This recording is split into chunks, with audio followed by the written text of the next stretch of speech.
Good morning दोस्तों, कैसे हैं आप लोग। बहुत ही अच्छे होंगे और आप लोगों की पढ़ाई भी बहुत उम्दा चल रही होगी। ये हमारी मॉडर्न गैलेंट्री पे तीसरी क्लास है। थोड़ा सा ऐसे लंबा हो गया, तो आज हम लोग इसको कंप्लीट कर लेंगे और कल की क्लास में हम लोग फाइनली इसके एमसीक्यूज देख लेंगे। आज थोड़ी स्पीड हाई रहने वाली है, तो थोड़ा सा ध्यान से सुने और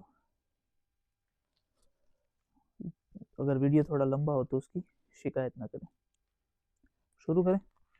अब हमने जो कल तक पढ़ा था उसका रिवीजन आप लोग कल तक की क्लासेस में देख लेना, क्योंकि अगर रिवीजन करेंगे तो बहुत लंबा हो जाएगा। तो आज हम लोग सीधा आगे शुरू करते हैं। जोसेफ पेश, कल यहाँ तक पढ़ लिया था। चलिए शुरू करते हैं आज की क्लास। अब ये चार्ल्स लैम्ब जो है वो जोसेफ पेश का इंट्रोडक्शन दे रहे हैं कि Joseph Paice of Bread Street Hill merchant and one of the directors of South Sea company. Lamb बताते हैं कि वो यहाँ रहते हैं ब्रेड स्ट्रीट हिल के अंदर, या ब्रेड स्ट्रीट जो हिल किसी जगह का नाम है, वहाँ रहते हैं। एक सफल व्यापारी हैं और one of the directors of South Sea company. एक कंपनी है साउथ सी कंपनी जिसके अंदर चार्ल्स लैम्ब खुद भी काम किया करते थे। तो उस कंपनी के डायरेक्टर्स में से एक हैं Joseph Paice, the same to whom Edwards, the Shakespeare commentator, has addressed a fine sonnet।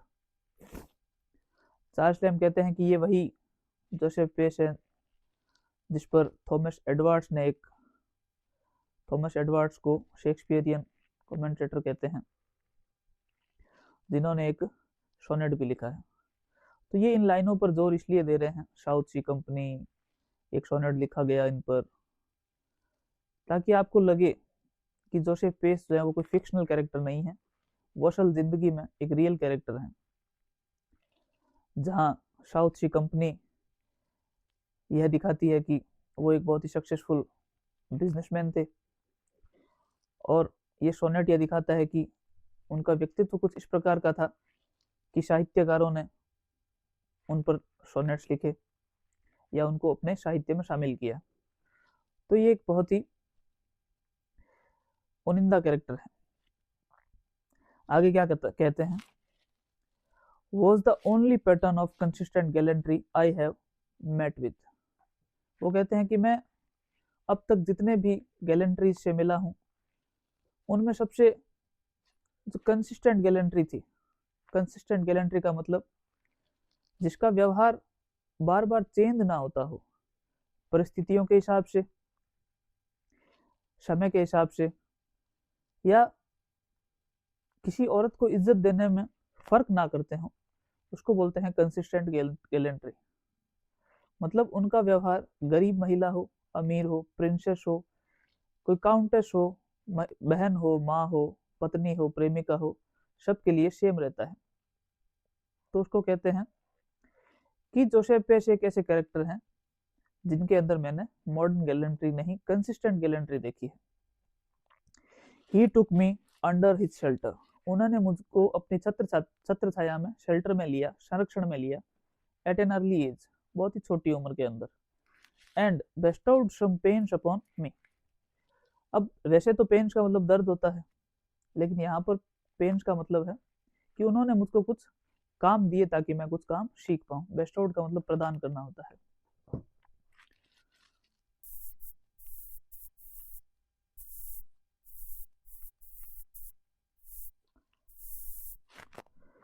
उन्होंने मुझको कुछ काम दिए ताकि मैं कुछ सीख पाऊं। बहुत ही अर्ली एज के अंदर उन्होंने मुझको अपने संरक्षण में ले लिया। तो इसी लाइन से अपने को पता चलता है कि जोसेफ पेश कौन थे, चार्ल्स लैम्ब के पैट्रन थे, जैसा कि मैंने आपको आगे बताया था। आई ओ to his percepts and examples whatever there is of the man of business, and that is not much in my composition। composition का यहाँ मतलब है व्यक्तित्व। composition का क्या मतलब है, व्यक्तित्व।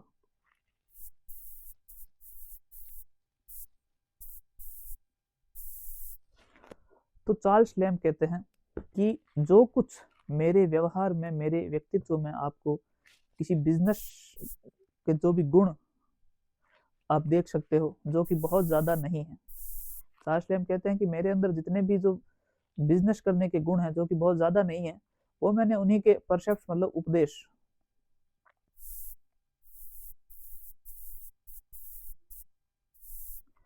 वो मैंने उन्हीं के उपदेश और उदाहरणों से सीखे हैं।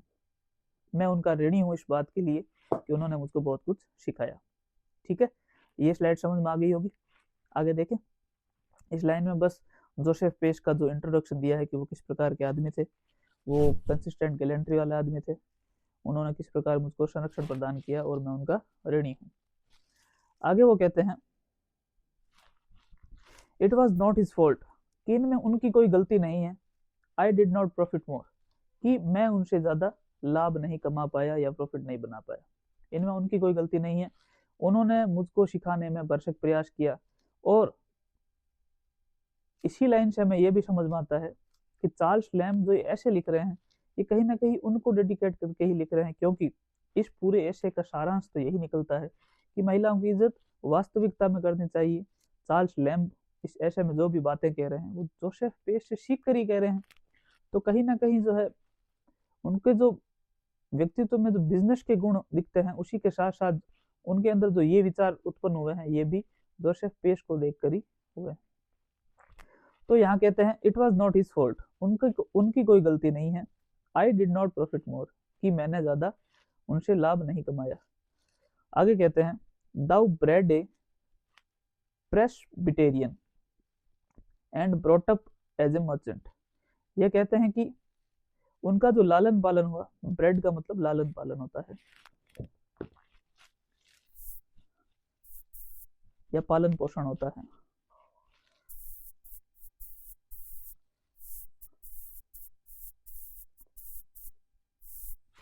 ये कहते हैं कि उनका पालन पोषण जो है एक प्रेस्बिटेरियन की तरह हुआ।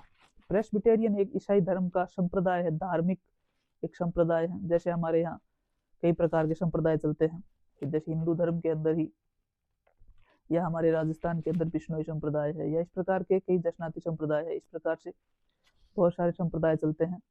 ठीक उसी प्रकार से ईसाई धर्म में ये एक कट्टर मान लीजिए, गंभीर मान लीजिए, एक धार्मिक संप्रदाय है।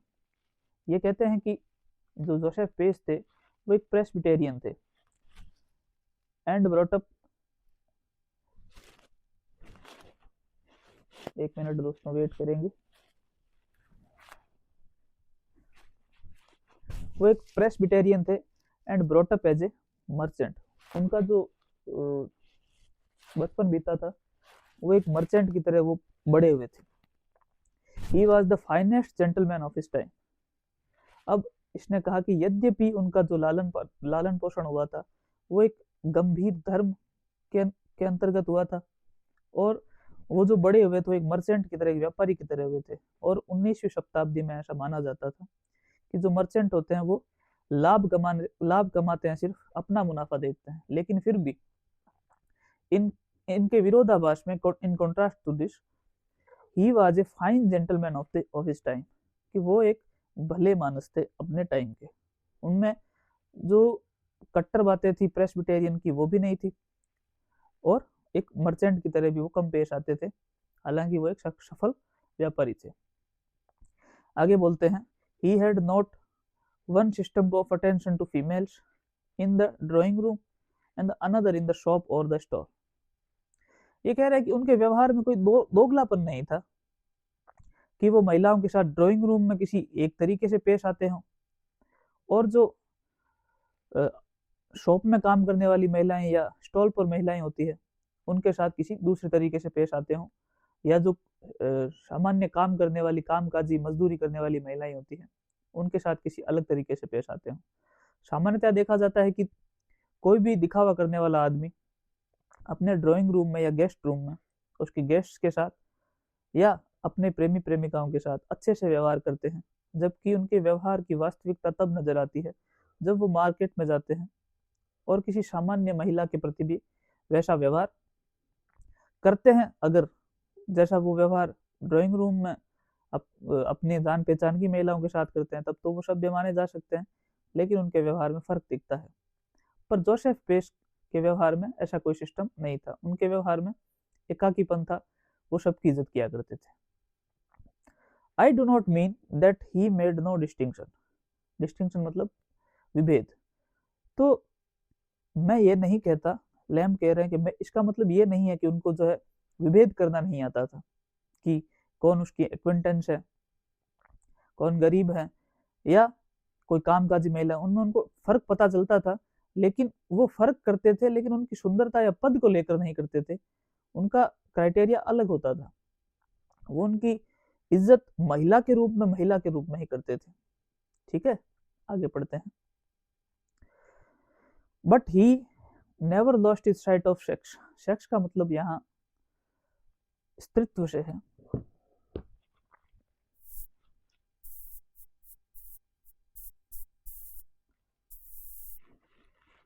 सेक्स का मतलब यहाँ स्त्रीत्व से है। तो वो कहते हैं but he never lost his site of sex. उन्होंने कभी स्त्री का सम्मान करने को कभी नहीं खोया, या ओवरलुक का मतलब इग्नोर। उन्होंने कभी इग्नोर नहीं किया स्त्रीत्व को, स्त्री के सम्मान को।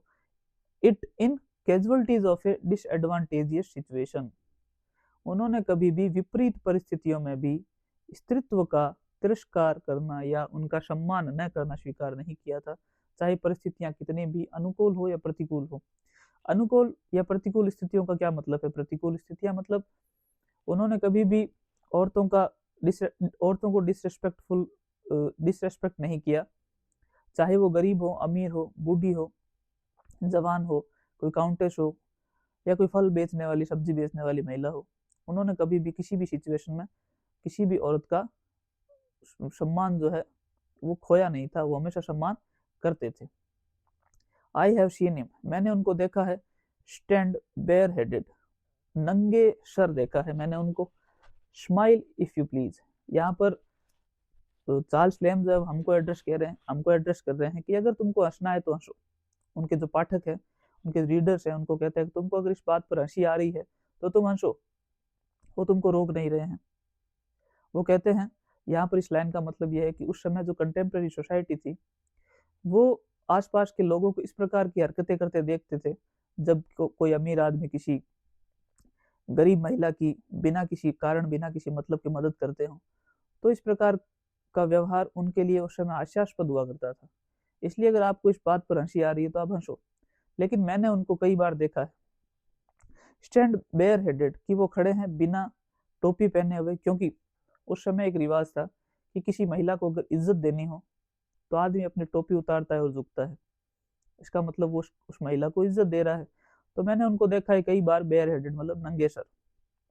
To a poor servant girl, main बात यह है कि वो इज्जत दे रहे थे, वो किसी अमीर महिला को या सुंदर महिला होने के कारण नहीं दे रहे थे। वो एक पुअर सर्वेंट गर्ल को इज्जत दे रहे थे, जो उनके पास क्या कर रही थी। While she has been inquiring of him the way to some street, वो किसी गली का या किसी एड्रेस के बारे में पूछ रही थी उनसे, और वो उसी सम्मान के साथ, उसी सहजता के साथ, इन सच ए पोस्चर ऑफ अनफोर्स्ड सिविलिटी, मतलब सहजता के साथ वो उसको रास्ता बता रहे थे, इज्जत के साथ, जिस प्रकार से वो किसी काउंटेस के साथ पेश आते हैं, जिस प्रकार से किसी अमीर महिला के साथ पेश आते हैं, ठीक उसी प्रकार से उस पुअर महिला के साथ भी पेश आ रहे थे। और कोई अनफोर्स्ड सिविलिटी मतलब उन पर कोई लादी गई सिविलिटी या इज्जत सभ्यता नहीं थी, उनके व्यवहार में वो चीज थी।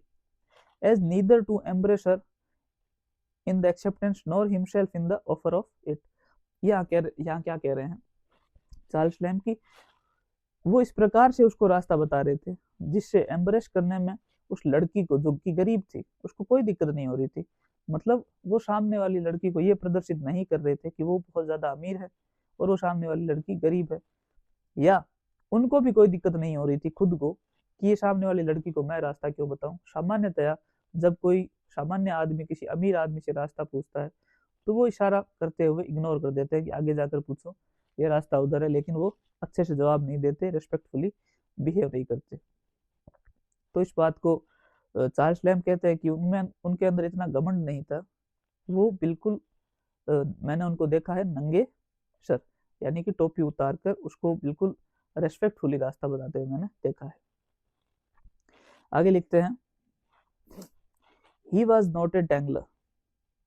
डैंगलर का मतलब आपको आसान भाषा में बताऊं तो, जैसे हमारे गांव में एक रामस्नेही संप्रदाय का पीठ है, वहां पर नवरात्रि के 9 दिन जो है मेला लगता है, बहुत बड़ा मेला लगता है। तो जाहिर सी बात है किसी भी मेले में बाहर से बहुत सारी लड़कियां, लड़के, बहुत सारी महिलाएं, बहुत सारे आदमी आते हैं, और ये भी जाहिर है कि उसका मेरे गांव में जो है गांव के लड़के लड़कियां भी आते हैं, तो वहां पर कई प्रकार के डैंगलर्स भी घूमते हैं। अब आप थोड़ा थोड़ा समझ रहे होंगे, डैंगलर का मतलब वो होता है जो किसी लड़की का पीछा करते हैं अपने मतलब के लिए। ऐसे मान सकते हो कोई छिछोरा आदमी या कोई शिकारी टाइप आदमी जो अपने शिकार की तलाश में घूमता रहता है लड़कियों के पीछे। बाकी आप समझदार है। तो he was not a dangler, वो कोई छिछोरे या डैंगलर नहीं थे। In common exception of the word after woman, कि जो लड़कियों के पीछे पीछे घूमते हैं, सामान्यतया डैंगलर वर्ड को वैसे काम में लिया जाता है। But he reverenced and upheld in every form in which it came before him womanhood. उन्होंने स्त्रीत्व को रेवरेंस्ड किया है, अपहेल्ड किया है। रेवरेंस्ड का मतलब होता है, वैसे तो होता है रेवरेंस्ड का मतलब श्रद्धेय, लेकिन उन्होंने हमेशा वुमेनहुड को यानी कि स्त्रीत्व को आगे बढ़ाया है, उसको सम्मान दिया है।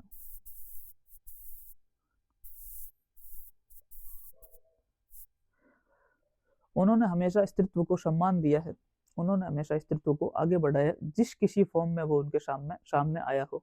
इन every form in which it came before him, जिस किसी भी फॉर्म में उनके सामने आया हो, चाहे वो उनकी बहन हो, उनकी माँ हो, उनकी प्रेमिका हो, या कोई गरीब महिला हो, उन्हें इस बात से फर्क नहीं पड़ता कि उनकी उनकी सोशल स्टेटस क्या है।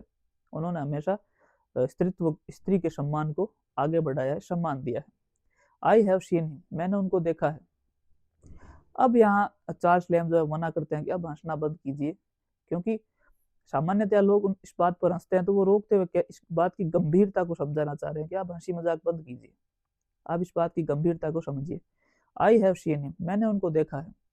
टेंडरली एस्कॉर्टिंग ए मार्केट वुमन, यहाँ कह रहे हैं टेंडरली का मतलब होता है वैसे तो लाड दुलार से, लेकिन यहाँ पर लाड दुलार से मतलब नहीं है, यहाँ मतलब है सहजता और सम्मान से।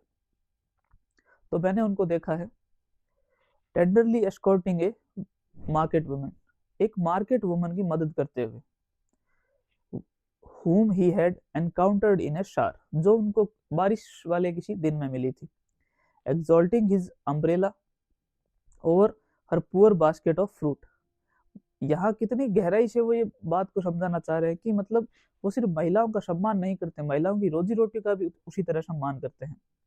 मैंने उनको देखा है टेंडरली एस्कॉर्टिंग ए मार्केट वुमन की सम्मान के साथ जो है मदद करते हुए, whom he had encountered in a shower, जो उनको एक बारिश के दिन पर मिली थी, और वो मदद करते हुए अपना अम्ब्रेला एक्सॉल्टिंग मतलब तान देते हैं या खोल देते हैं, over her poor basket of fruit, मतलब जो उसकी फ्रूट की जो बास्केट है उस पर वो अपना छाता तान देते हैं, क्योंकि उनको पता है कि वो बास्केट जो टोकरी है जो भरी हुई है फ्रूट से, अगर वो फ्रूट्स बारिश के कारण खराब हो गए तो इसके कारण उस महिला को कितना बड़ा आर्थिक नुकसान हो सकता है, उसकी रोजी रोटी छिन सकती है, या हो सकता है शाम को उसके बच्चों को खाना ना मिले। तो वो सिर्फ महिला का ही सम्मान नहीं कर रहे, उसकी रोजी रोटी का भी सम्मान कर रहे हैं।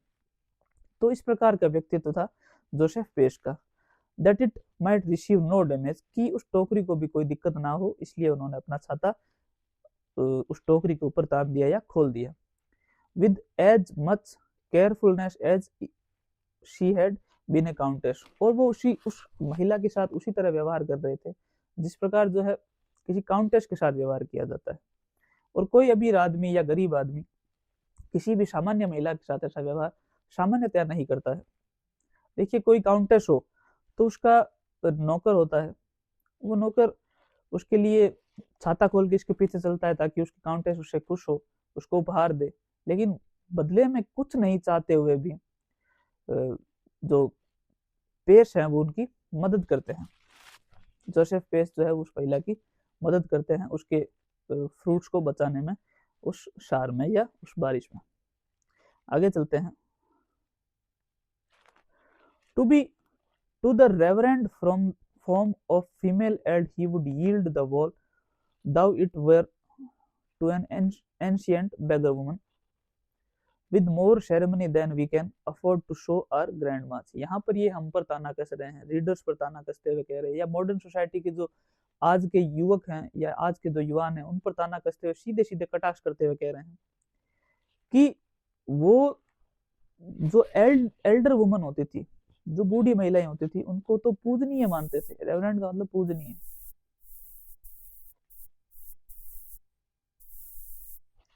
वो उनको पूजनीय मानते थे। To the reverend form of female eld, मतलब जो बूढ़ी औरतें हैं उन उस फॉर्म में तो वो he would yield the wall, मतलब वो रास्ता यील्ड का मतलब होता है वैसे झुकना या से सम्मान खाली कर देना। He would yield the wall, वो दीवार के सहारे सहारे का रास्ता खाली कर देते थे। मतलब ऐसा माना जाता है कि 19th सेंचुरी के अंदर जब इतना टेक ज्यादा नहीं था व्यवहार में, तब गलियों में जो है गंदगी पड़ी रहती थी, तो जो दीवार के पास पास का जो एरिया होता था वो साफ सुथरा होता था। तो वो जब रास्ते पर चलते थे और सामने से या पास से कोई वृद्ध महिला आती थी तो वो उस वृद्ध महिला के सामने जिद नहीं करते थे, वो रास्ता खाली कर देते थे ताकि वो वृद्ध महिला, उसका संरक्षण हो, वो आराम से रास्ता पार कर पाए। तो इस प्रकार के आदमी थे। और ये अपने पर कटाक्ष करते हुए कहते हैं कि हम लोग with more ceremony than we can afford to show our grandmas, ये कहते हैं कि हम आज के लोग जो अपनी असल दादियों नानियों को जो इज्जत नहीं दे सकते हैं, वो किसी एंशियंट भिखारिन को भी, बूढ़ी भिखारिन को भी उतना सम्मान दे देते थे जितना हम अपनी असली दादी नानी को नहीं दे पाते हैं। इससे शर्म की क्या बात हो सकती है। तो इस प्रकार की बातें चार्ल्स लैम्ब जोसेफ पेश के लिए कर रहे हैं। He was a preux chevalier, देखिए ये प्रूक्स नहीं है, ये एक फ्रेंच वर्ड है, इसको पढ़ा जाता है प्रू, और इसको भी शेवेलियर नहीं पढ़ेंगे, शेवेलियर, लास्ट में शेवेलिए आएगा, शेवेलिए ऑफ एज। वो एक असली शूरवीर थे, असली योद्धा थे। The Sir Calidore and Sir Tristan, to those who have no कैलिडोर्स and Tristans to defend them. यहाँ लिखा हुआ है कि ये दो एग्जाम्पल्स भी लेते हैं कि वो एक असली शूरवीर या असली योद्धा थे।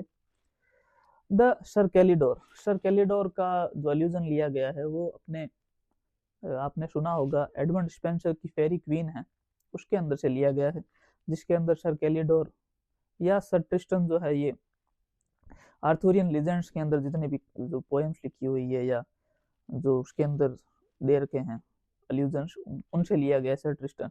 ये दोनों ही कैरेक्टर्स महिलाओं को बचाने के लिए, महिलाओं के लिए अपना सर्वस्व त्याग करने के लिए या महिलाओं की इज्जत को बचाने के लिए अपनी जान को दांव पर लगाने के लिए जाने जाते हैं।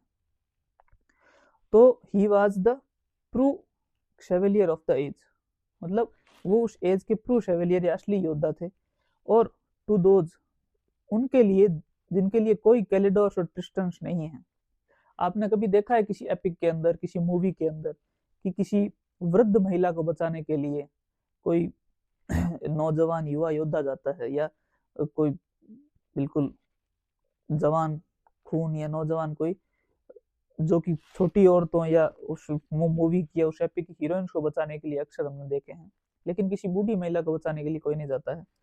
ठीक इसी प्रकार से कह रहे हैं कि जिन to those who have no कैलिडोर्स and Tristan, जिनके पास कोई कैलिडोर्स और ट्रिस्टन उनको बचाने के लिए नहीं है, ट्रिस्टन, उनको डिफेंड करने वाले जोसेफ पेश हैं। ये जोसेफ पेश का इंट्रोडक्शन था। आगे लिखते हैं द रोजेस, मतलब चलो पूरी लाइन पढ़ते हैं। The roses that had long faded thence still bloomed for him in those withered and yellow cheeks. अब ये लाइन पढ़कर कोई भी जिसने पूरा टेक्स्ट नहीं पढ़ा है वो ऐसे अंदाज लगा सकता है कि जोसेफ पेश इस प्रकार के व्यक्ति थे जो बूढ़ी औरतों में भी अपना बूढ़ी औरतों में भी ढूंढ लेते थे, या बूढ़ी औरतों का वो सम्मान करते थे। लेकिन ये लाइन पढ़कर कोई ऐसे कह सकता है कि क्या होती है यार वो आंखों में चलो छोड़ो। यहाँ ये कह रहा है कि द रोजेज मतलब उन बूढ़ी औरतों ने जिन्होंने अपने जवानी की जो लालिमा है वो खो दी है। लॉन्ग फेडेड देंस अब से बहुत समय पहले उन्होंने जो है खो दी है अपनी लालिमा, और जो बूढ़ी हो सकती है हो चुकी है। Still bloomed for him in those withered and yellow cheeks लेकिन जोसेफ पेश को उनके गालों में जो कि मुरझाए हुए हैं, विदर्ड का मतलब मुरझाए हुए हैं,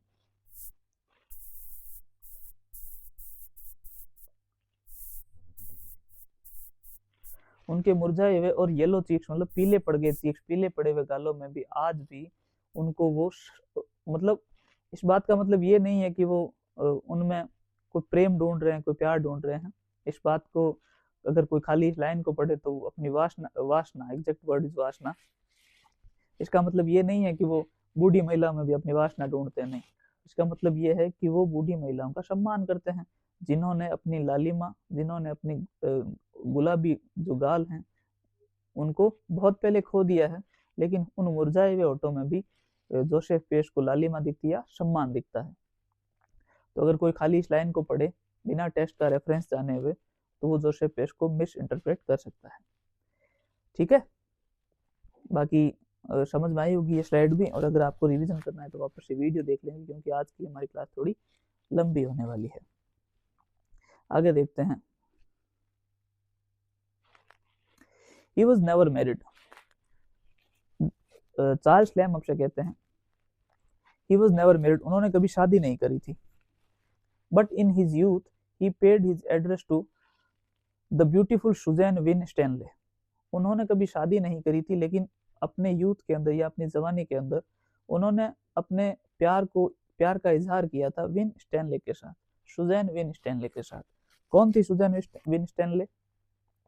old Winstanley's daughter of Clapton. Clapton एक जगह है, उस क्लेप्टन के विन स्टैनले थे, उनकी जवान सुंदर बेटी थी। तो वो उससे प्यार करते थे लेकिन उन्होंने कभी शादी नहीं करी थी। शादी क्यों नहीं करी थी? क्योंकि who dying in the early days of his courtship, वो अपने कोर्टशिप के शुरुआती दिनों में मर चुकी थी, यानी कि विन स्टैनले की डेथ हो चुकी थी। कोर्टशिप का मतलब क्या होता है?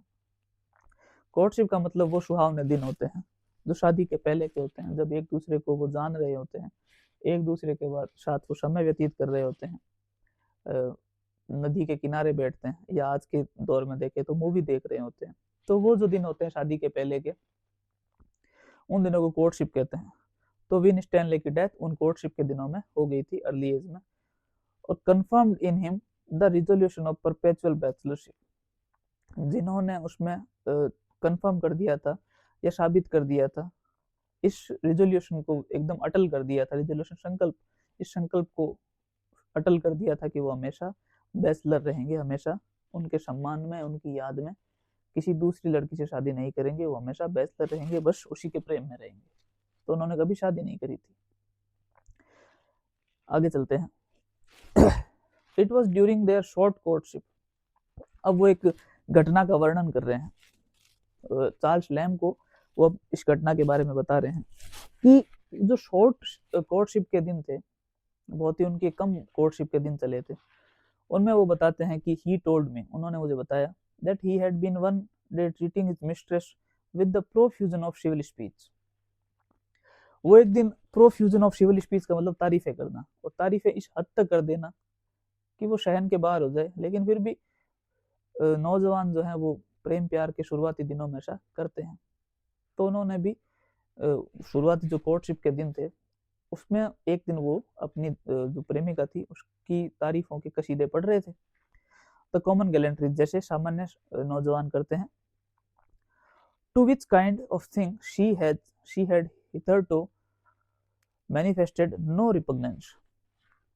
हिथरटो का मतलब होता है हिथरटो, अब तक। मैनिफेस्टेड का मतलब प्रकट करना, और रिपग्नेंस का मतलब विरोध। उन्होंने कभी इस प्रकार के व्यवहार के लिए कभी विरोध प्रकट नहीं किया था, क्योंकि कोर्टशिप के दिनों में ऐसा सब नौजवान करते हैं, वो तारीफों के पुल कुछ ज्यादा ही बांध देते हैं। तो इस प्रकार के व्यवहार के लिए उसने कभी भी अब तक कभी भी उसने विरोध प्रकट नहीं किया था। But in this instance with no effect, लेकिन इस बार कुछ अलग था। इस बार उसने विरोध प्रकट किया चुप्पी के माध्यम से, कोई वापस रिस्पॉन्ड नहीं दिया या कोई रिस्पॉन्स नहीं दिया। जबकि पहले इस प्रकार का कभी तारीफ अगर करी हो तो उसने जरूर मुस्कुराकर थैंक यू कुछ ना कुछ रेस्पॉन्ड किया था, लेकिन इस बार उसने उसने अपना विरोध दर्ज किया उस तारीफ के लिए। वो क्यों किया वो आगे की लाइनों में हम देखेंगे। She could not obtain from her a decent acknowledgment in return, उसको बुरा लगा कि उसने रिटर्न में वापस कोई डिसेंट सा एक्नॉलेजमेंट नहीं दिया, रिटर्न रेस्पॉन्ड नहीं किया उसने, सामान्य हंसी थैंक यू कुछ भी नहीं बोला, तो उसको बुरा लगा। She rather seemed to resent his compliments, resent का मतलब होता है नाराजगी।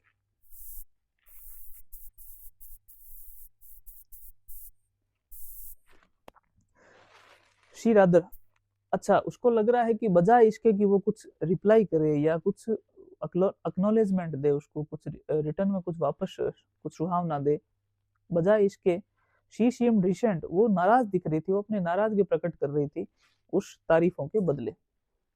यहाँ तक ये स्लाइड खत्म होती है, आगे बढ़ते हैं।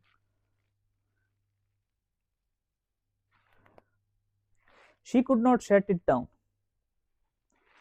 टू कैप्रिस, कैप्रिस का मतलब होता है सनक। तो जो जोसेफ पेश हैं उनको ये सनक स्वीकार नहीं हो रही थी, उनके ये बात बैठ नहीं रही थी जहन में कि आज इस प्रकार का व्यवहार क्यों किया जा रहा है। सनक का मतलब आप ऐसे समझ सकते हो कि जैसे जब शुरुआती दिन चल रहे होते हैं तब प्रेमिकाएं अक्सर अपने प्रेमी के लिए अटेंशन सीख करने के लिए वो बिना मतलब के नाराज हो जाती है, बिना मतलब के नखरे दिखाती है, तो कुछ इस प्रकार की चीजें होती है, तो वो उसको बोलते हैं कैप्रिस। तो he could not set it down, मतलब वो उसको स्वीकार नहीं कर पा रहे थे, पचा नहीं पा रहे थे इस बात को कि ये लेडी इस प्रकार से कैसे व्यवहार कर सकती है। For the lady he always shown, इस लेडी के लिए उन्होंने हमने यही हमेशा यही देखा है, herself above above the that littleness, मतलब इन तुच्छ बातों से उसको हमेशा ऊपर ही देखा है, उसने कभी इस प्रकार की तुच्छ बात नहीं की, वो बहुत ही समझदार लेडी है। लेकिन आज वो इस प्रकार का व्यवहार क्यों कर रही है। व्हेन ही वेंचर्ड, जब वो वेंचर्ड का मतलब वैसे तो होता है कि आगे बढ़ना या कोई काम शुरू करना, लेकिन यहाँ पर है कि उसने अगले दिन जब देखा, एक सेकंड वेट करेंगे,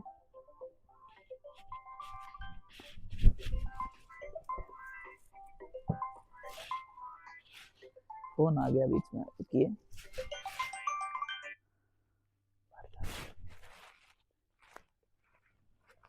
हाँ जी, तो हम क्या पढ़ रहे थे।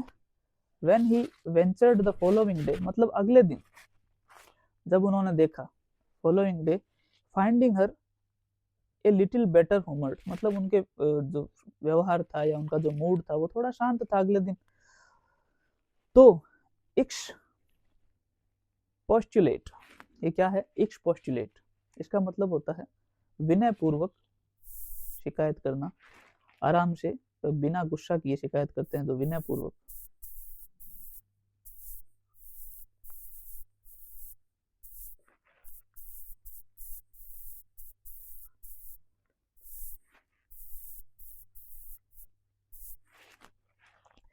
ये कह रहे हैं कि जब उन्होंने when he ventured on the following day, जब उन्होंने अगले दिन उसको देखा, जब उनका मूड कुछ ठीक था, कुछ शांत था, then he expostulate with her on her coldness of yesterday, वो उनके पीछे के दिन के मतलब कल के दिन के व्यवहार, ठंडे व्यवहार, कोल्डनेस का मतलब रूखापन होता है, जैसे सर्दियों में जो हमारी स्किन होती है वो बिल्कुल रूखी सूखी हो जाती है, ठीक उसी प्रकार का कल का उसका व्यवहार था।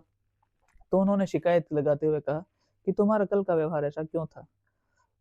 और उसके बाद शी कन्फेस्ड, तब जो है विन स्टैनले ये कन्फेस करती है, बताती है विद हर यूजुअल फ्रैंकनेस, अपनी सामान्य स्पष्टतावादी बातों से वो क्लियर करती है इस बात को, that she had no sort of dislike to his attentions, उसको उस पर ध्यान देने से कोई शिकायत नहीं थी।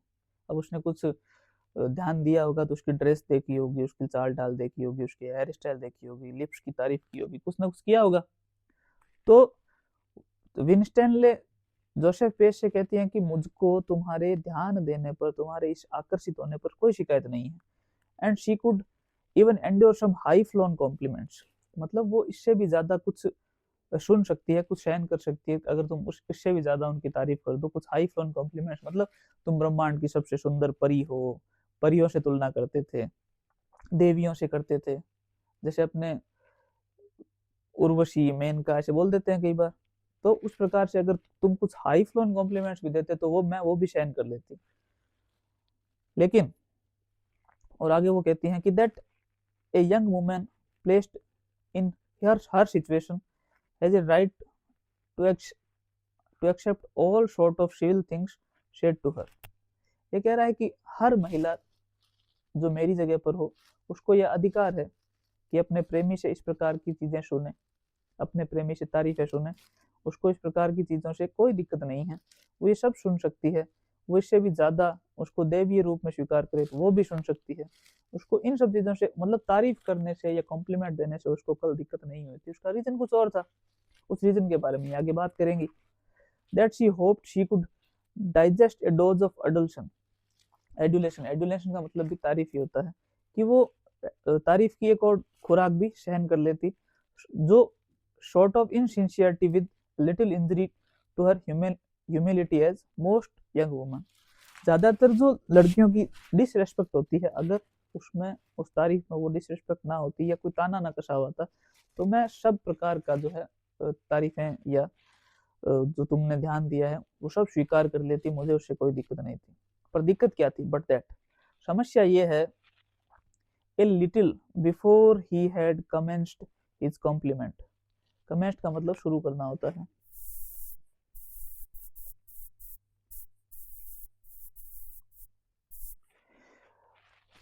अब विंस्टनले कह रही है कि दिक्कत इस बात में नहीं है कि तुम मेरी तारीफें कर रहे थे या मुझे उससे कोई दिक्कत है। दिक्कत इस बात में है कि मैंने थोड़ी ही देर पहले, ऐसे कह लो 5 मिनट पहले, जब तुमने अपनी तारीफ शुरू करी थी, उससे पहले she had overheard him by accident. मैंने गलती से तुम्हारी बातों को सुन लिया था या मेरे कानों में आके पड़ गई थी। अपना मैं सुनना चाहती नहीं थी, पर बाय एक्सीडेंट मैंने वो सुना जो तुम कह रहे थे। किससे कह रहे थे? इन रादर रफ लैंग्वेज, बहुत ही हरेसमेंट वाली भाषा में, बहुत ही गंदी लैंग्वेज में तुम रेटिंग ए यंग वुमन, रेटिंग का मतलब लताड़ना होता है, यहाँ रेटिंग का मतलब लताड़ना, उसको रेट कर रहे थे। और रंग बहुत ही गंदी भाषा में, बहुत ही रफ और हार्श लैंग्वेज में, बहुत ही कठोर लैंग्वेज में तुम उसको लताड़ रहे थे। Who had not brought home his cravats quite to the appointed time. जो तुम्हारे क्रेवेट्स का क्या मतलब होता है? कपड़ा होता है जो गले में पहना जाता है सुंदरता के लिए। कौन सा कलर ले?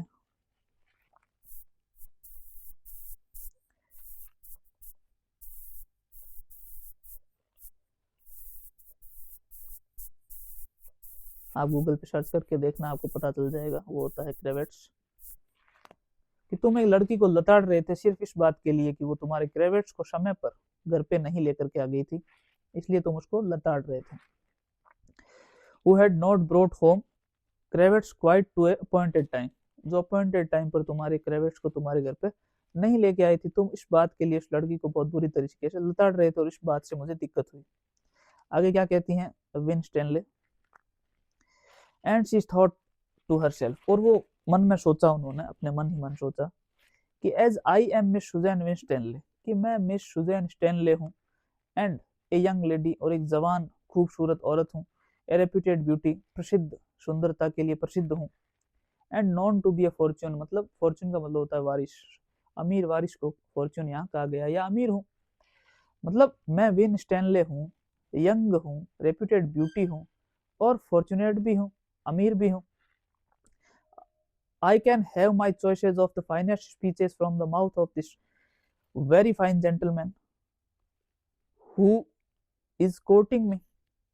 मेरे पास ये चॉइस है कि मैं इस प्रकार के शब्द सुनूं तुम जैसे महानुभाव से। यहाँ पर ये वेरी फाइन जेंटलमैन का मतलब एक ताना कस रही है या एक कटाक्ष कर रही है उस पर कि तुम जैसे महान पुरुष से, महापुरुष से मैं, जो मुझको रिझाने की कोशिश कर रहा है कोर्टिंग में, जो मेरे साथ प्रेम प्रेम में है, उस प्रकार उससे इन सब कारणों के कारण, ये सब कारण है कि मैं एक यंग लेडी हूँ, रेपुटेड ब्यूटी हूँ और मेरे पास खूब सारी धन दौलत है, उसकी वारिस हूँ या होने वाली वारिस हूँ।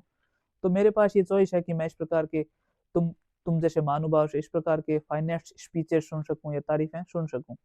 But if I had a poor if I had been poor Mary such a one naming is milliner, मतलब वो लड़की जो लेके आई थी, मिलिनर मतलब होता है कोई दर्जी या जो टोपियां सिलती है महिलाओं की, उनको इंग्लैंड के अंदर मिलिनर बोला जाता है। तो वो उसका नाम लेती है और कहती है कि क्या होगा अगर मैं जो है वो पुअर मैरी या मिलियनर होती, तब तुम मेरे साथ किस प्रकार का व्यवहार करते अगर मेरे पास ये सब नहीं होता, सुंदर नहीं होती मैं, या मैं जवान नहीं होती, या मेरे पास बहुत सारा धन नहीं होता, तब तुम्हारा व्यवहार मेरे साथ कैसा होता। इसका मतलब जो तुम मेरी इज्जत कर रहे हो वो तुम मेरी इज्जत नहीं कर रहे हो, वो तुम मेरी जवानी की या मेरी ब्यूटी की इज्जत कर रहे हो। इस प्रकार की बातें वो कहती है। और आगे क्या कहती है, and had failed of bringing home the cravats to appointed hour, मतलब ये बोलती है कि इसकी जगह मैं होती और अगर मैं तुम्हारी जो क्रेवेट्स है वो लाने में देर कर देती, अपॉइंटेड आर पे नहीं लेके आती, तय समय पर नहीं लेके आती, though perhaps I had set up half of the night forward them, भले ही ये कहती है कि भले ही उस क्रेवेट्स को तैयार करने में मैंने अपनी आधी रात गुजार दी इतनी मेहनत से, कहते हैं कि वो काम बहुत ही मेहनती होता था, तो भले ही मैंने अपनी आधी रात जो है वो इस क्रेवेट्स को तैयार करने में बिता दी हो, गुजार दी हो, अपनी नींद खराब करी हो तुम्हारे लिए ये क्रेवेट्स तैयार करने में, लेकिन फिर भी तुमको उस चीज की कदर नहीं है, तुमको बस ये मानवीय भूल के कारण जो देरी हुई है उससे दिक्कत है। What sort of compliment should I have received then, तब मुझको क्या कॉम्प्लीमेंट्स मिलते भाई अगर मैं इतनी सुंदर नहीं होती और मैं तुम्हारे लिए अगर ये देरी से लेके आती, तो तुम्हारा जो व्यवहार है वो मेरे लिए भी यही होता। And my women's pride came to my assistance, तब मेरा जो महिलाओं वाला, यहाँ प्राइड का मतलब घमंड नहीं है, यहाँ प्राइड का मतलब है गर्व। जब तुमने कल इस प्रकार का व्यवहार किया उस लड़की के साथ, तब मैं सोचती हूँ अगर उसकी जगह मैं होती तो तुम मेरे साथ भी इसी प्रकार का व्यवहार करते। और उस समय जो वुमन प्राइड था वो आया मेरे अंदर, जो महिलाओं का जो गर्व होता है, जो एक विमेन ईगो होता है, वो आया मेरे अंदर। एंड आई थॉट, और मैंने सोचा, that if it were only to do my honour, if it were only to do me honour, अगर मेरे को महिला होने के कारण सम्मान मिल रहा है, फीमेल लाइक माई सेल्फ जैसे मुझे मिल रहा है, माइट हैव रिसीव्ड हैंडसमर यूसेज, तो उस लड़की को भी उसी प्रकार का सम्मान मिलता, लेकिन उसको तो इस प्रकार का सम्मान नहीं मिला। महिला होने के कारण अगर सम्मान मिलता तो उसको भी मिलता, लेकिन वो तो मिला नहीं। And I was determined not to accept any fine speeches, इसलिए मैंने कल तुम्हारे फाइन स्पीचेज को नकारने का निश्चय कर लिया था। डिटरमिन्ड का मतलब निश्चित होगी, निश्चय कर लिया था मैंने कि मैं तुम्हारे उन तारीफों का कोई जवाब नहीं दूंगी, उनको जो है विरोध करूंगी एक तरीके से। To the compromise of that sex, कि उस कीमत पर मुझे वो तुम्हारे तारीफें नहीं अच्छी लगती अगर वो किसी महिला के लिए तारीफ नहीं होकर वो तारीफें अगर किसी सुंदरता के लिए हो। अगर तुम मुझे महिला पहले नहीं मानते हो, किसी वस्तु की तरह ट्रीट कर रहे हो, तो मुझे नहीं चाहिए, मुझे मेरे सेक्स का मतलब स्त्रीत्व का सम्मान चाहिए। The belonging to which was after all my strongest claim and title to them, ये कह रही है कि आफ्टर ऑल मैं एक महिला हूँ, यही मेरा अधिकार है, यही मेरा टाइटल है कि मैं सुंदर महिला होने से पहले महिला हूँ, मैं अमीर होने से पहले भी एक महिला हूँ, मैं जवान होने से पहले भी एक महिला हूँ, इसलिए मेरे पास जो आफ्टर ऑल बचेगा वो मैं महिला रहूंगी। हो सकता है कल को मैं अमीर ना रहूं, सुंदर ना रहूं, इतनी ब्यूटीफुल ना रहूं, लेकिन मैं महिला हमेशा रहूंगी। और तुम्हें महिला का सम्मान करना नहीं आता, इसलिए मैंने ये डिटरमाइन कर लिया था, ये सोच लिया था कि मैं तुम्हारे स्पीचेज का रिप्लाई नहीं करूंगी, रिस्पॉन्ड नहीं करूंगी। आगे लिखते हैं, ये उसने रीजन दे दिया विंस्टनले ने। आगे चार्ल्स लैम्ब कहते हैं, आई थिंक, चार्ल्स लैम्ब हमसे कह रहे हैं कि मैं सोचता हूँ, the lady discovered both generosity and A just way of thinking, उसने न्यायपूर्ण बात भी करी, किसने, लेडी ने, विंस्टनले ने, और जेनरोसिटी उदारता की बात, दोनों बातें सीखी थी। किस प्रकार से न्याय होता है और उदारता किस महिला के लिए होनी चाहिए या सुंदरता के लिए होनी चाहिए, उन्होंने वो दोनों चीजें डिस्कवर करी थी।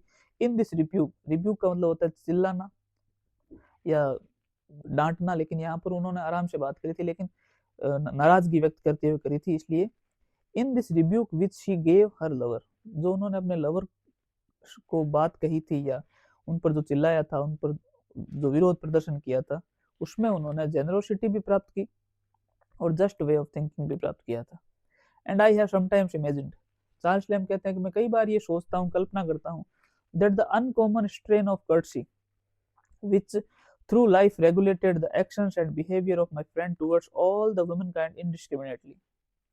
ये कह रहे हैं कि कई बार मैं ये सोचता हूँ कि ये जो अनकॉमन स्ट्रेन ऑफ कर्सी उनके अंदर चलती थी, जो जो हर औरत का सम्मान करने वाली, जो इज्जत करने वाली, जो अनकॉमन स्ट्रेन, जो धारा उनके अंदर चलती थी, वो शायद जिन्होंने उनकी पूरी लाइफ थ्रू लाइफ रेगुलेटेड उनके एक्शंस को और उनके बिहेवियर को, उनकी जो क्रियाक्रम थे या उनके जो काम थे उनको और उनके व्यवहार को उन्होंने रेगुलेट किया, उस उनकी शुरुआत कहाँ से हुई होगी कि वो हर वुमेन काइंड, मतलब स्त्रीत्व का जो सम्मान करते हैं बिना किसी भेदभाव किए। ये इसकी मतलब सेंटर लाइन है कि वो महिला को महिला समझ कर पूरी जिंदगी जो सम्मान करते रहे जोसेफ पेश, उसकी शुरुआत कहाँ से हुई होगी। ओड ऋणी है its happy origin to this seasonable lesson from the lips of his lamented mistress, कि इसकी शुरुआत जो है वो सीजनेबल लेसन का मतलब होता है कि जैसे कहते हैं ना, मंडते मेड़ई, शुरुआत कर दी थी वो, मतलब शुरुआती दिनों में उन्होंने उसको टोक दिया था, तो उसकी शुरुआत वहां से हुई है। उसके जो लैमेंटेड मिस्ट्रेस थी, उसकी जो प्रेमिका थी, मिस्ट्रेस का मतलब आज के जो अर्थ है उसमें ना समझे, प्रेमिका के लिए यूज किया जाता था। तो जो उसका लिप्स थे, उसके लिप्स में जो उसने डांटा था उसको शुरुआत में, इन सब की शुरुआत जो है, जो अच्छा ओरिजिन हुआ था इन सब का, या उनके व्यवहार में जो ये चेंजेस आए थे परमानेंटली, वो सब उस मिस्ट्रेस के उन शुरुआती या सीजनेबल जो लेसन था उसी के कारण ये शुरू हुए थे। आगे कहते हैं, अब ये चार्ल्स लैम्ब जो है महिलाओं से कुछ एक्सपेक्टेशन रखते हैं, उसके बारे में बात करेंगे, और जो कंक्लूड अपना ऐसे है जो कंक्लूड करेंगे आगे एक दो स्लाइड में। अब चार्ल्स लैम्ब क्या चाहते हैं, आई विश, मैं ये चाहता हूँ, द होल फीमेल वर्ल्ड, पूरी महिला जाति से, पूरी वर्ल्ड के अंदर जितनी भी महिलाएं हैं उनसे ये चाहता हूँ, would entertain the same notion of these things that Miss Winstanley showed. ये कहते हैं कि मैं पूरी महिला प्रजाति से ये चाहता हूँ कि वो इस प्रकार के व्यवहार को उसी तरह एंटरटेन करें या उसी तरह टैकल करें जिस प्रकार से मिस विनस्टेनले ने अपने प्रेमी के प्रति दिखाया था। then we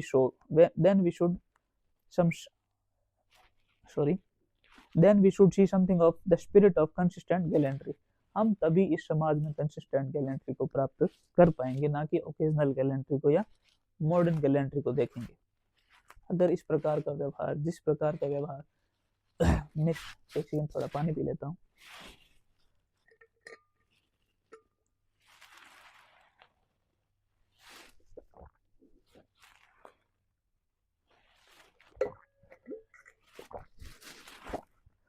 इस प्रकार का व्यवहार, जिस प्रकार का व्यवहार जो मिस स्टैनले ने अपने प्रेमी के प्रति किया, अगर दुनिया की हर औरत उसी प्रकार का व्यवहार किसी भी उस व्यक्ति के लिए करे जो उनका सम्मान ना करे, तब हम जो है see something of the spirit of consistent gallantry, तब हमारे अंदर वास्तविक शूरवीरता आएगी। And no longer witness the anomaly of the same man, a pattern of true politeness to a wife, of cold contempt और rudeness to his sister, to a sister.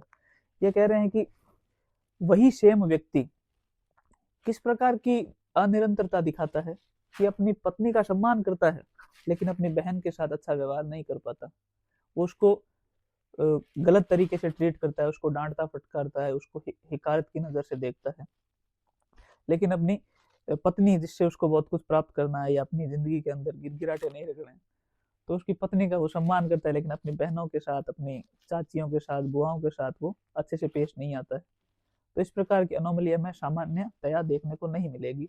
वही same आदमी जो अपनी पत्नी के साथ अच्छा व्यवहार करता है और बहन के साथ अच्छा व्यवहार नहीं करता, कोल्ड कंटेम्प्ट करता है या रूडनेस दिखाता है। आगे लिखते हैं, the idolater of his female mistress, वो कहते हैं कि अपनी पत्नी को वो देवी की तरह मानता है या उसको देवी कहता है। The disparager and despiser of his no less female aunt और unfortunate still female maiden cousin. ये कहता है कि वो अपनी पत्नी को तो देवी रूप में मानता है, लेकिन अपने घर पर कोई बुआ हो, विधवा बुआ मान लो, या कोई कुंवारी कजिन बहन हो उसकी, तो उसको वो हिकारत की नजर से देखता है। डेस्पाइजर का मतलब हिकारत की नजर से देखना या ओछी नजर से देखना, या ऐसे मान सकते हैं कि उसको वो नीचा समझता है कि उसकी शादी नहीं हो रही है, या वो सुंदर नहीं दिखती है, या उसकी उपेक्षा करता है अपनी बुआ की और अपनी बहन की, लेकिन अपनी पत्नी को वो एक देवी की तरह पूजता है, मानता है। तो इस प्रकार की चीजें हमें तब देखने को समाज में नहीं मिलेंगी जब हर महिला विन स्टैनले की तरह पेश आए। इसके साथ हर उस व्यक्ति के साथ जो औरतों का सम्मान नहीं करता है। Just so much respect as women derogates from her own sex. यहाँ कह रहा है कि महिलाएं जो है वो खुद के सम्मान में, स्त्रीत्व के सम्मान में जब तक कमी करती रहेंगी तब तक ऐसा होता रहेगा। In what ever condition placed, her handmade और हर डिपेंडेंट। ये कह रहा है कि परिस्थिति चाहे जो भी हो, स्त्रियों को खुद के सम्मान में पहले खुद आना पड़ेगा। हमारे मारवाड़ में एक कहावत चलती है कि लुगाई ही लुगाई री दुश्मन हुआ पहली। तो औरतों को ये सोचना होगा पहले खुद के बारे में, उनको खुद का सम्मान करना होगा, भले ही वो किसी भी रूप में हो, चाहे वो उनके घर पर काम करने वाली कोई नौकरानी हो या उन पर डिपेंडेंट कोई रिश्तेदार हो, उनको उनकी इज्जत खुद करनी होगी। तभी भविष्य में वो अपने पति से, अपने प्रेमी से ये एक्सपेक्ट कर सकती हैं कि ये भविष्य में मेरी भी इज्जत उतनी ही कर पाएंगे। अगर आज वो दिखावा खड़े खड़े देख लेती है कि वो उस मेड की, उस नौकरानी की इज्जत नहीं कर रहा है, अपनी माँ की इज्जत नहीं कर रहा है, अपनी पत्नी की इज्जत कर रहा है लेकिन अपनी बहनों की इज्जत नहीं कर रहा है, तो वो भविष्य में आपकी भी इज्जत नहीं करेगा। इसलिए आपको ये समझना होगा, सब औरतों को, लड़कियों को, कुछ तो सीखो इस ऐसे से। खाली ये ऐसे अपने सिलेबस में नहीं है, ये बातें हमें सिखाता है कि हमने को ये बात सीखनी चाहिए कि अगर आज हम इस प्रकार के दिखावे का सपोर्ट कर रहे हैं कि वो तुम्हारी और तुम्हारा स्वार्थ पूरा हो रहा है आज, इसलिए तुम एक्सेप्ट कर रही हो उस तारीफों को किसी दूसरी औरत की इज्जत के साथ खिलवाड़ करते हुए, तो कल को ये तुम्हारे साथ भी हो सकता है। तो यहाँ पर कहते हैं कि just so much respect as women derogates from her own sex, मतलब महिलाएं खुद के व्यवहार, खुद की इज्जत करने में जब तक कमी को सहन करती रहेंगी, चाहे वो किसी भी रूप में हो, वो हैंडमेड हो, उनको, महिलाओं को खुद की इज्जत करनी चाहिए, अपनी नौकरानियों की, अपने पर डिपेंडेंट किसी रिश्तेदार की, अपने घर पर किसी औरत की भी। आगे लिखते हैं, तब तक she deserves the same diminished from herself on that score. तो इस कीमत पर उनको जो है वो डिजर्व करती है कि उनके साथ भी वैसा ही व्यवहार हो, उनकी भी इज्जत बाद में नहीं होगी। And probably we feel this diminution when youth and beauty और advantages not inseparable from sex shall lose their attraction. ये कह रहा है कि ये तुम्हें तब फील होगा जब तुम आज अपनी सुंदरता, अपनी ब्यूटी और अपने बाकी जो एडवांटेजेस हैं, चाहे वो किसी भी प्रकार के हों, चाहे वो अमीर होने के हों, सुंदर होने के हों, जवान होने के हों, जो कि तुम्हारे साथ चिपके हुए नहीं है, उम्र के साथ, समय के साथ ये सब बीत जाएगा। जिस दिन ये बीत जाएगा, जिस दिन ये अट्रैक्शंस कम हो जाएंगे, उस दिन तुम्हारे साथ भी वही व्यवहार होगा। चार्ल्स लैम कहते हैं कि उस दिन तुम्हारे साथ भी वही व्यवहार होगा जो आज तुम्हारे सामने किसी नौकरानी का हो रहा है, किसी बहन का हो रहा है, या किसी विधवा बुआ का हो रहा है। तुम्हारी भी इज्जत नहीं होगी। इसलिए विमेन्स को अपने लिए जो है स्टैंड लेना चाहिए। What a woman should demand of a man in courtship. ये कहते हैं कि उन शुरुआती दिन, शादी के पहले के जो दिन होते हैं, उनमें महिलाओं की पहला प्रेफरेंस क्या होना चाहिए, जो महिलाएं अपने पति से, अपने प्रेमी से मांग सकती हैं, और बाद में क्या होना चाहिए, उसके जो एक ऑर्डर दिखाया है चार्ल्स लैम ने, वो कहा है कि in first respect for her as she is a woman, कि पहली बात उनको ये सिखानी चाहिए अपने प्रेमियों को कि वो उनका सम्मान पहले तो करे एक औरत होने के नाते, ना कि उनकी प्रेमिका होने के नाते। एक औरत, चाहे वो दुनिया की कोई भी औरत हो, उसको जिस प्रकार का सम्मान मिलता है उस प्रकार का सम्मान वो उनको दे, पहले प्रेफरेंस पर वो होना चाहिए। एंड नेक्स्ट टू दैट, उसके बाद to be respected by him above all other women. उसके बाद में उसको प्रेमिका वाला सम्मान या उसकी जो स्पेशल फीलिंग्स है उनके बाद वो जाहिर करनी चाहिए। पहले उनको सम्मान महिला होने के नाते मिलना चाहिए, जो किसी भी गरीब महिला को मिले। उस प्रकार उस महिला को उसके अपने प्रेमी से पहली चीज यही डिमांड करनी चाहिए कि वो महिलाओं का सम्मान करे, बाद में वो जितनी भी स्पेशल चीजें प्रेमी प्रेमिकाओं के लिए करते हैं वो करें। उसके बाद अपनी आज की अंतिम स्लाइड है, जिसके अंदर चार्ल्स लैम्ब महिलाओं को एक उदाहरण देकर समझाते हैं किसी बिल्डिंग का। और वो कहते हैं, but let us stand upon her female character as upon A foundation. वो कहते हैं कि अपने स्त्रीत्व को फाउंडेशन, नींव की तरह रखो। किसी स्त्री का सम्मान जो है वो किसी फाउंडेशन, किसी बिल्डिंग की जो नींव होती है वो होती है। And let the attention incident to individual preference be so many pretty additaments and ornaments. बाकी जो चीजें होती है उनको वो साज सज्जा का सामान, सजने संवरने का सामान समझ सकती है, लेकिन महिलाओं की इज्जत जनरल वे में जितनी होती है, सारी महिलाओं की, उनको उस बिल्डिंग की नींव की तरह बताया है। और बाकी जो उसको सम्मान मिलता है, बाकी वो घूमने जाते हैं, बाकी वो उसको स्पेशल फील करवाते हैं, उसके लिए प्यार, तारीफें, कुछ भी करे, वो सब ऑर्नामेंट्स है। और वो आप जितनी मर्जी कर सकते हैं, एज मैनी एज फैंसीफुल, जितना आप काल्पनिक सोच सकते हैं उतना आप करें। एज यू प्लीज, जितना तुम्हें खुशी देता हो। टू द मेन स्ट्रक्चर, जो मेन स्ट्रक्चर खड़ा हो गया है जिस नींव पर, उस पर आपको ध्यान देना चाहिए। और उस पर आप जितना चाहें उतना ऑर्नामेंट करें, उसको उतना सजाएं, आपको आपकी मर्जी। लेकिन आपकी जो मूल नींव है वो ये है कि आपको औरतों का सम्मान करना चाहिए। लेटर फर्स्ट लेसन, मतलब जो फर्स्ट लेसन है विद स्वीट सुजैन विंस्टेनले, जो हमें सुजैन विंस्टेनले ने सिखाया है। टू रेवरेंस हर सेक्स, कि अपने स्त्रीत्व, सेक्स का मतलब स्त्रीत्व का सम्मान करें। रेवरेंस मतलब सम्मान।